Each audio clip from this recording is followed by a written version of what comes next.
نحمده ونصلي على رسوله الكريم أما بعد فأعوذ بالله من الشيطان الرجيم بسم الله الرحمن الرحیم۔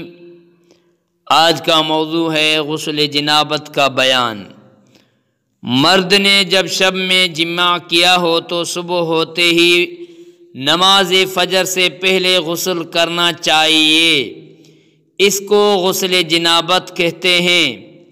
غسل جنابت بہت اہتمام کے ساتھ کرنا چاہیے، خصوصاً میاں بیوی اپنے اعضائے جنسیہ کو اچھی طرح دھونے کا خیال رکھیں۔ مرد اپنے عضو کو اچھی طرح دھوئے، خصوصاً ختنہ والی جگہ کی کھال میں رطوبت جمع ہو جاتی ہے اسے صاف کرے، ورنہ جلدی کھال کی بیماریوں کے پیدا ہونے کا اندیشہ ہے۔ ایسے ہی عورت اپنے اندام نہانی کی صفائی کرے۔ غسل سے پہلے پیشاب کر لینا چاہیے تاکہ اگر منی کا کچھ حصہ رکا ہوا ہو تو خارج ہو جائے، یعنی نکل جائے۔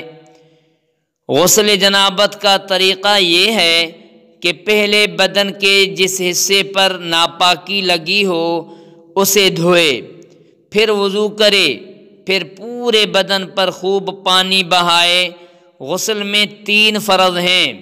نمبر 1 کلی کرنا، نمبر 2 ناک میں پانی ڈالنا، نمبر 3 پورے بدن پر پانی بہانا۔ تنبیہ: غسل جنابت کے بغیر گھر میں پڑے رہنا بے برکتی اور نحوست کا سبب ہے، اس میں شرم اور حیا نہ کرنی چاہیے۔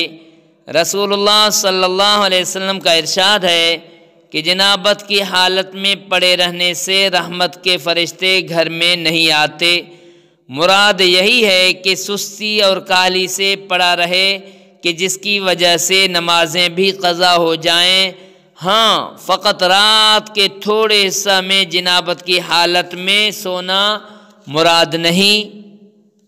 تنبیہ: یاد رکھنا چاہیے کہ جس طرح جماع کرنے سے غسل فرض ہو جاتا ہے، اسی طرح احتلام یعنی نیند میں خواب دیکھ کر انزال منی ہونے اور نیم خوابی میں منی نکلنے سے بھی غسل فرض ہو جاتا ہے۔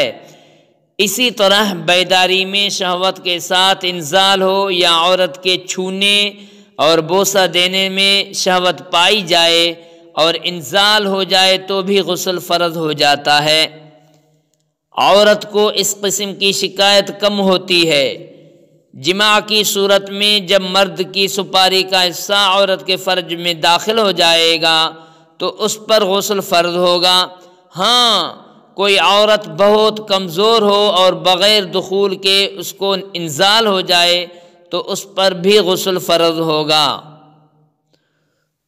جو پڑھا اور سنایا اللہ تعالیٰ ان پر عمل کرنے کی توفیق عطا فرمائے۔ وآخر دعوانا ان الحمدللہ رب العالمین۔